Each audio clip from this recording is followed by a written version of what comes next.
Stanza 9 is घोटकराजः क्षिप्रं धावति धावन समये किमपि न खादति। देख ये सन्धि विच्छेद जो किमपि अच्छी इटा यही वार्डटा लिखब इटा हम किम योग अपि ओके किछि मध्य किम योग अपि किछि मध्य किम अपि न खादति। घोटकराजः घोड़ाटी क्षिप्रम धावति क्षिप्रम खूब शीघ्र बा द्रुत बेगरे धावति दौड़ुछि धावन समय दौड़ुथिबा समय रे किमपि न खादति किछि मध्य खाए नाही।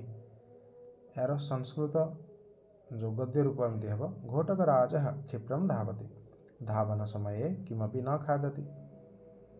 यार हिंदी शब्दार्थ हेब घोड़ा तेज दौड़ता है दौड़ते समय कुछ भी नहीं खाता है। यार इंग्लिश ट्रांसलेशन हेब The horse runs fast. It doesn't eat anything while running.